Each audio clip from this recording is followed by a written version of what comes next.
welcome back again to my YouTube channel. So, tanghali na tayo gagising. Kala ko umuulan kanina sa labas kasi hindi mataas ang sikat ng araw. 10 na, late na tayo gumising kasi late akong natulog. Si Marvin nakahiga pa din. Oo, nagsasalpo na siya, nagising ako eh. Gagawa tayo ng beef pare. So, Monday ngayon, kaya nandito pa si Marvin. Alauna po yung pasok niya, kaya dapat tapos na to before 12.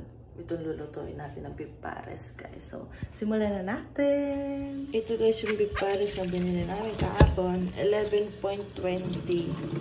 yung presyo niya. Ayan guys. Bali, nakiskisan ko na rin siya ng asin. Tapos pagkatapos na, nabalawan ko na rin.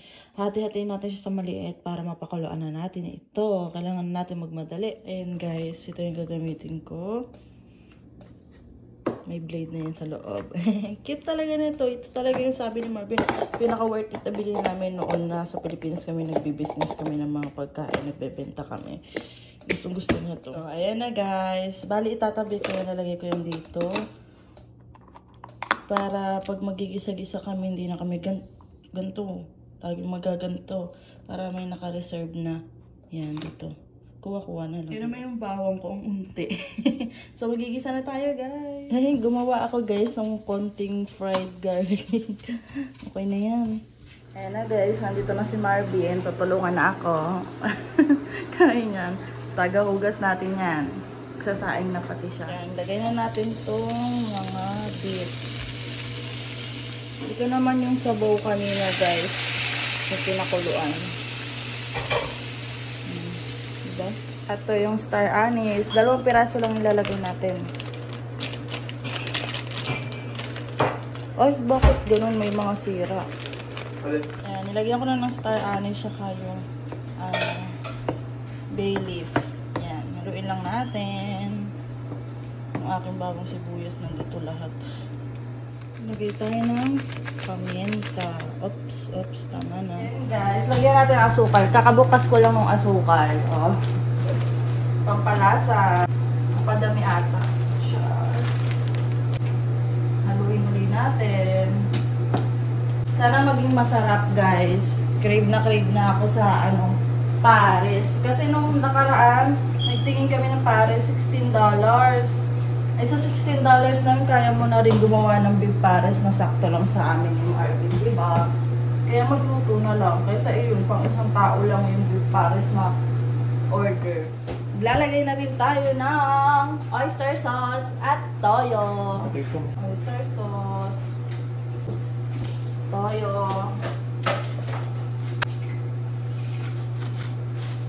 Tapos haluin na naman. Parang bilis lumambot. Kuha pala ako ng yung cornstarch. Lagyan ko na ng water. Mamaya, pampalapot. Ilagay nga rin natin yung cornstarch, guys, para siya lumapot na. Guys, titikman natin kung masarap ba ang aking luto. Sarap! Ano nakuha ko? Bebe! Kuha ko yung lasa, oh my god. Kahit tansya-tansya lang, no? Sakit sa mata ng sibuyas. Ayan na yung aming pares. Nanonood kami nung kahit hiwalay na sila, bet na bet kung panoodin yung mga kinakain nila. Oh, ang sarap! Magaganyan din kami soon. Kaysa kumain kami sa labas, magluluto na lang kami dito. Ayun kayo, bus lang.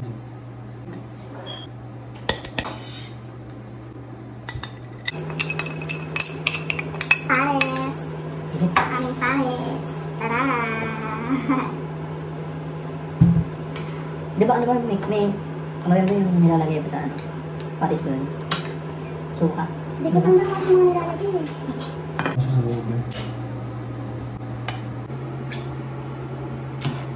Saan ko bibili? Ano ko? Ano nga po lang. Ano gano'n? Kain guys! Mukbang tayo, mukbang pares. Tara, hindi pwede. Pangkulang natin to. Tagal ko pang hinintay guys. Ngayon lang natuloy. Kaya bumili kasi ng $16, diba? Ay, parang halos ano, magkano na yung beef? $11 mahigit yun ha. Magkano lang yung ingredients natin? Kung dami na nung pares, oh. Tsaka unti pa ang bigay na, sigurado. Bang isang tao lang. Kaya minsan, mas maganda kumain sa bahay. Guys, meron kami dito orange. Ito ang aming kakainin. Kumain. Magla-live kami ha. Next week. Sa Sabado guys. Nood kayo umaga. Oo. Bibili ka ng pulang itlog. May tuyo naman pa naman tayo. Butter season. Ewan ko kung saan bibili ng Ano din yun? pulang itlog. May iba pa bang? Wala bang pulang itlog dito sa Skyland? Hindi ko napansin eh. Hindi mo tayo naghahanap kaya hindi na. Mayroon na kasi akong tosino. Tsaka longganisa. May itlog. Hotdog pala. Bibili pa ng hotdog. Hotdog. Ano pa? Spam. May spam naman tayo dyan eh. May corned beef din. Pero konti-konti lang yun ah. Hindi natin lalahatin yung isang lata na yun. Dami yan. Busog na rin. Mabilis ako busog mo yung beef. Hindi, mahaba yung nakalive tayo eh. Paunti-unti lang tayo ng kaon. Tapos, tanong-tanong kayo, makipagkwentuhan kami sa inyo guys. Habang kumakain kami ng Filipino breakfast. Sabay-sabay kumain. Baliw gabi sa Pilipinas din. Hindi kumain din sila. Hindi, yung nandito sa Canada. Eh, iba-iba naman yung oras sa sa Alberta, iba yung oras. Parang, hindi ko alam kung tayo advance, sila advance. Tayo advance. Gusto namin sa labas. Ang lamig. Makakaluto lang ng aming pagkain, malamig na agad eh. Yung frozen ulit. Tapos na tayo maligo, guys. Kanina na natin to. Nakuskus ko na naman to kanina, kaya wala na masyadong basa. Wala nang tutulo. Magsusuklay na muna tayo. Ayan na guys, nakaayos na tayo. Alis na tayo. Start na rin naman yung klase ni Marvin, guys. Kaya alis na ako. Bye-bye. Alis na ako? Pwede ka mag-chill ka na pa ng palabas. Para hindi ako magmamadali. Alis na tayo, guys. Ang dala ko ay yung croissant na binili namin kahapon. Nakasale kasi kaya kumuha ako. Bye-bye, bye. Love you. Tagal pa eh. Okay lang, para hindi ako nagmamadaling maglakad. Baka mamaya umagap na naman ng ay, uniform ko. Muntik pa nating maiwan ng ating uniform. Mag-winter jacket lang ako, guys. Malamig. At least di tayo magmamadali. Kasi minsan, tumatakbo na ako dahil yung bus ko, ang bilis minsan. Ang agap dumadating, kaya minsan takbong-takbo ako. Tumatawag si Marvin, "Ben, nasan ka na?" Sabihin niya, "Yung bus mo malapit na." Tapos, tatansyahin niyan. Sabi, "Oh, pahinga ka, pahinga, pahinga." Batang bako. Amoy tae. Tae ng mga 1-year-old na bata. Ang dami nagsigawan na bata doon, guys. Mga naglalaro siguro. Tawanan. May mga design na yung kapitbahay namin. Mga Santa Claus. Madami na rin ang mga naglalagay na Christmas light. Ay, di naman ganun kalamig pala. 11 degrees lang pala ngayon. Ay, may nabasa pala ako, guys. May nag-comment dun sa vlog namin kahapon na yun nga daw. Okay lang nga na wala pang sakyan kasi malapit lang naman din yung trabaho ko. 'Di ba? Tapos si Marvin, yung trabaho naman ni Marvin, twice a week lang naman siya. So hindi naman ganun kaano. Kung everyday yun, siguro baka magbabalak pa kami kumuha ng sakyan. Hindi pa naman. So next year na nga lang siguro, kapag full time na rin si Marvin, di ba? Para hindi naman kami parang naghahabol lagi sa sa mga babayaran. Ang dami ko yung babayaran pag business ako yan, di ba? Yung may nag-comment na hindi naman sila magbabayad nung yung loan mo, yung winter tires, tapos yung mga maintenance pa, di ba? Tsaka yung insurance. Ang laki din ng kailangan na pera, di ba? Eh kung kumuha kami, di wala na. Siguro maiipon na lang namin every month.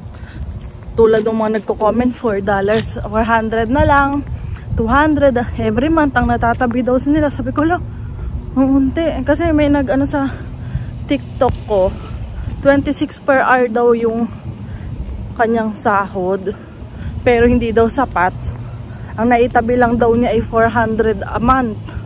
Sabi niya ganun. Sabi ko, ang unti no. Ayaw din naman namin ni Marvin na ganun lang kaunti yung maitabi namin every month. Kasi syempre, kapag may mga biglaan, diba? Tulad no, yung laptop ni Marvin. Kung di kami nakakapag-ipon, nakapagtabi-tabi every month, yung pagbabudget talaga namin, kung magkano ang nagagastos every month, diba? Yung expenses sa food namin. So, kung kami kain-kain lagi sa labas, hindi sana kami makabing laptop. Kinuhaan namin yung ipon namin sa tuition ni Marvin ng nasa 1,000 plus. May sasahudin pa naman ako. So, bumalik lang din. Diba? At least. Tapos, yung tuition ni Marvin, inuutay-utay pa niya Ginagamit niya kasi yung credit card. Babayad siya ng 1,000 ngayon, bukas 1,000. Ay, pagkabayad niya ng 1,000 ngayon, gamit ang credit card, mamaya, babayaran niya na uli yung utang niya sa credit card. Para may points kami sa credit card. Ganun yung ginagawa namin.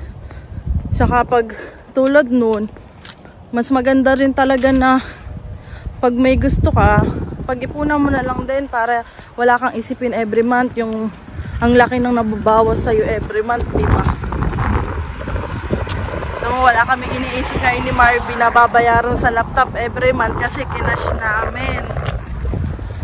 Tapos wala pang may paghulugan, diba? May pa yun, para may tubo pa sila doon. Maano din si Marvin pagdating sa mga yung interest. Sabihin niya, ipon na lang natin, be. Kaysa magka-interest, sayang din. Sayang din yung 400, sayang din yung 500 na interest. Sabi niya, madami pa tayo mabibili doon. Sabi ko, sa bagay. Ayun. Kaya sabi ko noon, bala kasi namin nung laptop talaga, huhulugan na lang sana. Tapos, biglang sabi ko kasi, cash na lang din natin. Kasi baka sabi ni Marvin, baka daw mamaya hindi kayanin, daw biglaan kasi. Sabi ko, hindi, may sasahudin pa naman ako. At least, diba? Kaya maganda yung may natatabi ka rin ng kahit paano. Nasa 1,000 plus, mahigit, diba? Laking tulong. Tapos ang masama lang kasi yung schedule ko pang gabi. Pero okay na din kasi sobrang lapit lang din naman. Diba? Pag nakakuha ng trabaho si Marvin, iyon talaga balak namin. Trabaho na full time. Kasi required, kalimitan dun sa mga technician daw, required talaga may sasakyan. Kasi yung iba punta dito, punta diyan, kung saan. Pero yung iba naman may may pa-service. Kaya kailangan talaga ni Marvin ng may lisensya. Tapos yung school naman ni Marvin, malapit lang din naman dito sa bahay namin. Magbabas lang siya. Tapos yung mall, Scarborough Town, sobrang lapit lang din sa amin. 6 minutes lang yung pagsasakay ka ng bus.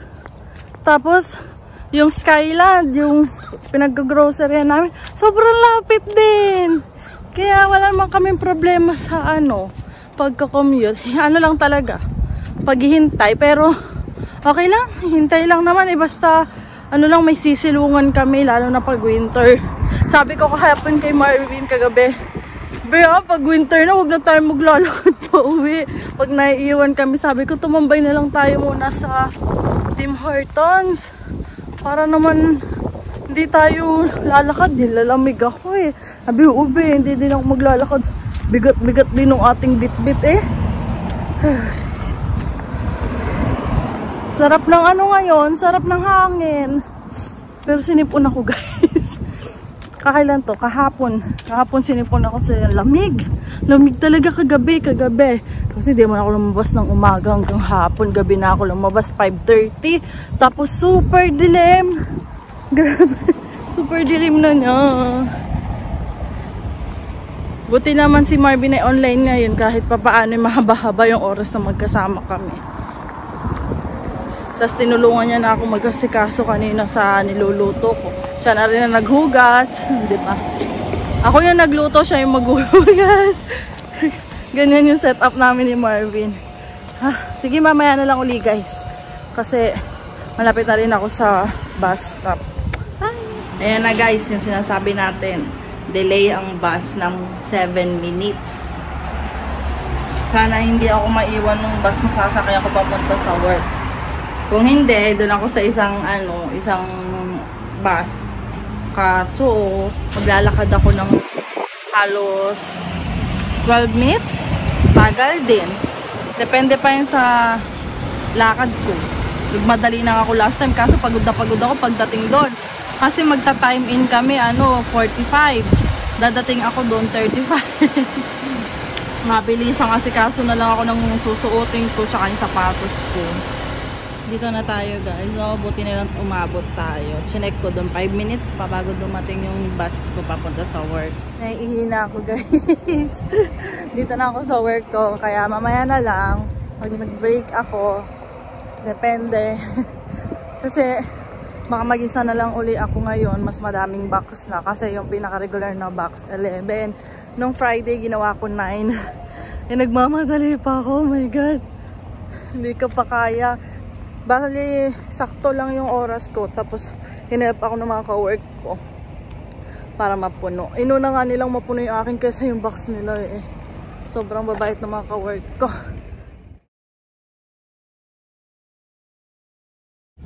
Pauwi na tayo guys. Naantok na ako. Si Marvin tulog na. Tapos nagugutom ako. Sabi ko baka kakain ako pag uwi. Sabi niya, init daw niya yung kanin. Para daw pagdating ko mainit. Makakain ako pero konti lang daw kainin ko. Nandito na ako sa Scarborough Town guys. Yung bus ko guys, na Bella, may 31 minutes pa. Tapos yung 16, pagkasakay ko biglang nag-not in service. Mga nagrereklamo nga yung mga nakasakay kasi ang tagal na daw nila naghihintay. Tapos 23 minutes pa yung next bus. Ay, naantok na ako. Ano ba yun? Late tayo makaka-uwi nito guys. Ito na ako sa bahay guys. Ayun si Marvin. Sabi niya dito daw ako matulog kasi nagcha-charge siya at naka-alarm para hindi daw ako magising kasi dito ako lagi gusto ko matulog. Kukunin ko muna yung kanin ko na ininit niya. Hindi, papatayin ko na. Gising pala guys, nagtulog-tulugan na naman. Nagtulugan. Lagi na lang ito nagtutulog-tulugan pag dadating ako. Pagyayakap na ako. Hello! Kakain kami, konti lang. Yan ang kainin mo, kamusan ko. Ganyan lang guys, sobrang unti lang nung kanin ko. Si Marvin. Hello guys, hindi na ako nakapagpaalam sa inyo kagabi dahil nga nalobat na ako. Tapos kumain lang naman din kami ni Marvin kagabi. At yun lang, nauna na si Marvin humiga kasi nga maagap yung pasok niya. Ako yung naiwan doon kasi naghugas-hugas pa ako. So yun lang naman yung naging ganap kagahapon sa aking trabaho. Basta ingat-ingat lang din kayo sa mga gastusin kasi ang hirap kapag naubusan ka talaga ng extra. Kasi mababaon ka talaga dito ng utang dito sa Canada. Kaya minsan din na kami nagbibit-bit ng credit card para hindi kami minsan mapapagastos. Kapag alam naman namin na may bit-bit naman kaming pagkain. Kasi syempre minsan matatakam ka rin. Pero mas pinipili namin kainin yung bit-bit namin para hindi na kami gagastos pag lumalabas kami ni Marvin. So ayun lang guys. Huwag niyong kalimutan mag-like and subscribe sa YouTube channel ko. Tapos yung TikTok account ko po na Crystal Herrera at Facebook account na Crystal Larita. Bye-bye!